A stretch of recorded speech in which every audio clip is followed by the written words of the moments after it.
Xbox is changing again, and I'm extremely happy with the direction. It's minor at this point. It doesn't really have an effect on the games, but the change I'm seeing in tone with the new CEO of Xbox is something I really, really like. So behind me, you see the Xbox 360 and the Xbox One. From my perspective, both the best and the start of the worst that Xbox had to offer. So stick with 360, that's your message if you don't, like it? If you have zero access to the internet, that is an offline device. And unfortunately, my Xbox Series X is nothing but a dust collector. It's standing right in the back somewhere. My PlayStation 5 and my PC are seeing more airtime than Xbox in general. Yes, I'm digging the Xbox Ally X, but that's not really an Xbox. It's just a gaming PC with an Xbox Game Pass capability slapped on top of it, which is good, but it's not really helping. But they are changing again, and after years under Phil Spencer, we now have a CEO, Asha Sharma, I hope I pronounced that right, named Executive Vice President and CEO of Microsoft Gaming. And this might be one of the most important moments in Xbox history, because it's not just leadership change, I would say it's a shift in direction. It's hopefully back to what we once had with Xbox. It's a shift in philosophy, and we're going into that a bit deeper later on. And maybe a chance for comeback, because I'm not a console boy per se in terms of tying myself into a certain console fanboy type of environment. No, I like gaming. I'm a kid of the 80s. I grew up in the 80s, I grew up in the 90s. I had a wide variety of systems I played on, from the Commodore 64, the Ataris, later the Nintendos. If the platform is good, if the platform has things to offer that are unique and that can tie me into that environment, then let's go. Let's go. So maybe a chance for comeback. Let's talk about it. Before we get into the good stuff, we can't walk away from the fact that we also need to talk about the bad stuff. What? Bro, what are you talking about, man? Phil Spencer ruled Xbox for over a decade. Train, never gonna let anyone else have that ball. And to be fair, he did a lot of things right. We can't deny that. He saved Xbox after a disastrous Xbox One launch. Xbox One focused too much on something that nobody asked for as a sort of entertainment, TV, tie everything to me. Oh, by the way, you can also play games on it. So stick with 360, that's your message if you don't, like it? If you have zero access to the internet, that is an offline device. He saved Xbox, to be fair, and he introduced Game Pass, which was received as, and maybe still is, one of the best services you can give to people in terms of gaming. You know, one price, you can try a variety of games, and he pushed crossplay, he pushed accessibility, which at first wasn't a bad idea. He wanted to create an ecosystem and a platform, so there was something going on there, but he was also very, very controversial. He focused too much on services, so Game Pass over console identity, if I might say so. It slowly became less about the consoles and more about the subscriptions and tying people into that. But subscriptions only work when you have numerous things to offer to tie people into the platform. But lack of strong exclusives, I think the Xbox 360 for me marked one of the best eras in console gamings with Halo and Gears and Forza, and there was and the user interface that was exceptionally strong, the online gameplay with Xbox Live. But big studios were acquired, but consistent, high-impact exclusives didn't always follow. And Microsoft was notorious in shutting studios down, and the multi-platform strategy confusion without actual unique things to do. There is a reason why people buy a PC, because that's a group of people that want to go into the nitty-gritty details of really fine-tuning a game and to make it so beautiful on the screen and it runs so consistent. That's not something that console players want. Console players want a plug-and-play experience and have the right games to play on. But if you're going multi-platform, then releasing games on PlayStation made a lot of fans actually question why even buy an Xbox. So it was an identity crisis that actually emerged from console to ecosystem to service. That is actually what they did. They had a fantastic console, Xbox originally, Xbox 360, and then they've built an ecosystem on top of that with PC and handhelds, and Play Anywhere could be good, and then molded into a service. And somewhere along the way, it lost clarity and identity because there was nothing special to do other than it can also be done on the PlayStation 5 or anything else. So that's why Phil Spencer actually dug a grave for Xbox where it is now. So the new CEO also didn't start without any controversy. You know, Asha Sharma, I think the entire market was shook up when it was announced that she's going to be the one to do it, especially, number one, her AI background. Seeing that every company out there across almost every industry is turning to AI. She raises a big fear in the gaming industry, the AI slop and all the discussion that's going on now, especially within Call of Duty, for example. That's one of their main titles as they own that studio, is Xbox becoming an AI-first company instead of gaming first company? So that was the biggest question.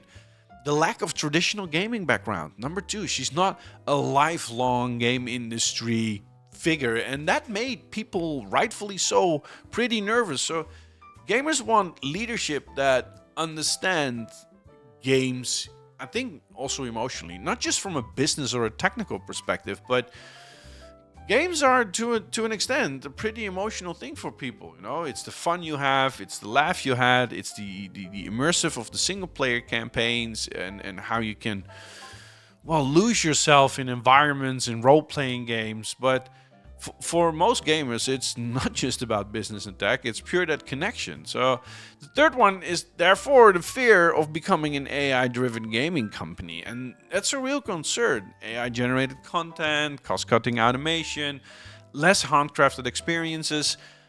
Especially in gaming, people want to see that handcrafted experience from a studio that really dive into that. I understand the ups from AI, I won't deny it. I think AI can have a very strong, good, added value place in everything we do, but there are type of things that people really would love, that handcrafted experience. And that's something gamers push back hard on. But surprisingly strong start from her.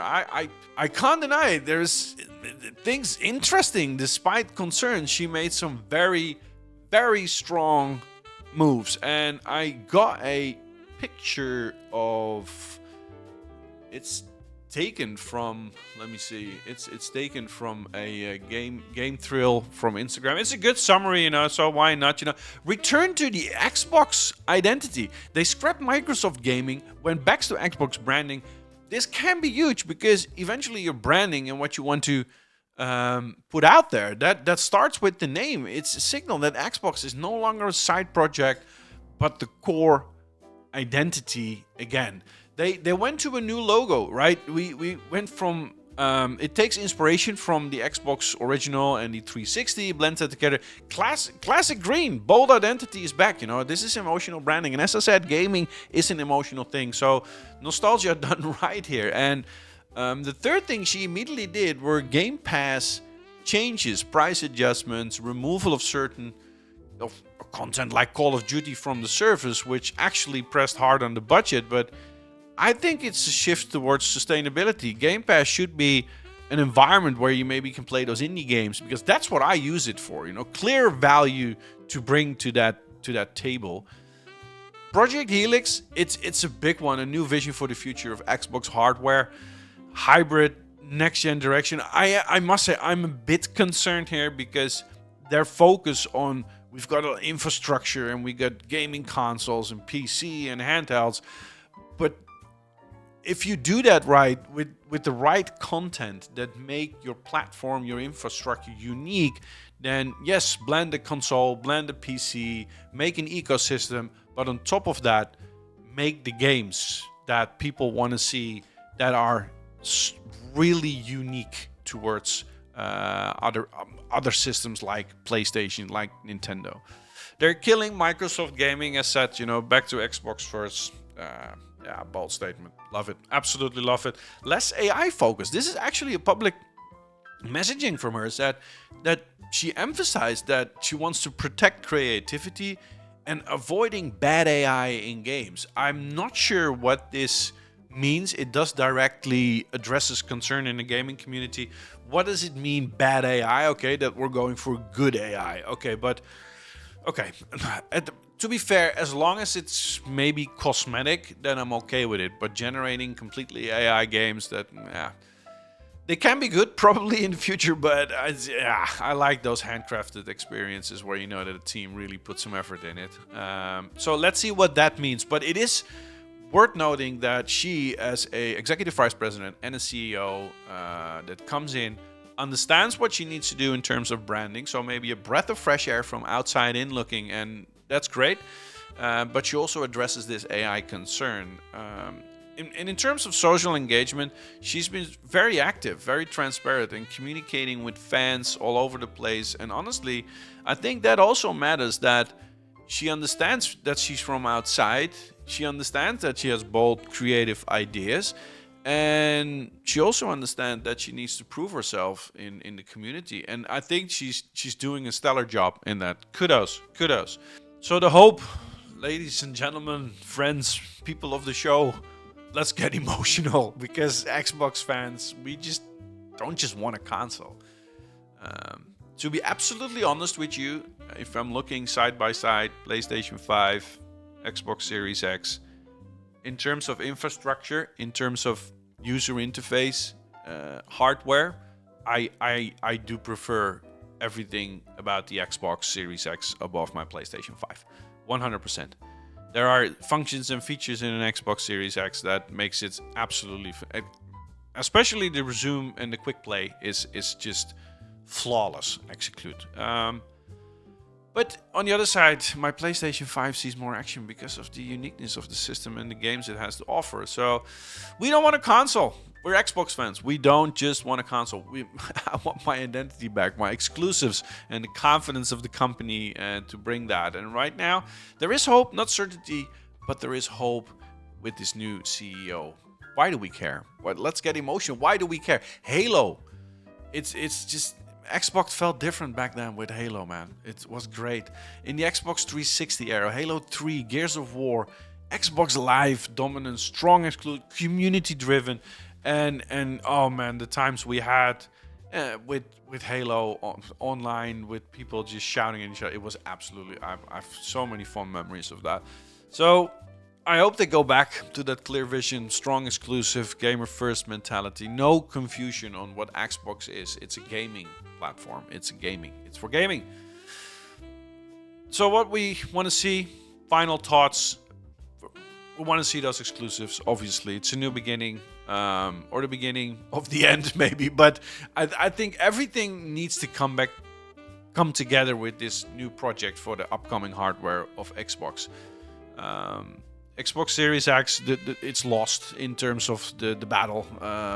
PlayStation 1, it's now up to the next era of gaming to see if they understand that Xbox needs to find itself. And I'm pretty curious to you guys. Are you playing Xbox? Do you love Xbox? Or are you just, I'm just a PlayStation fanboy, I hate Xbox? Oh well, I just curious about what do you want to see in this new project coming up for the new Xbox hardware.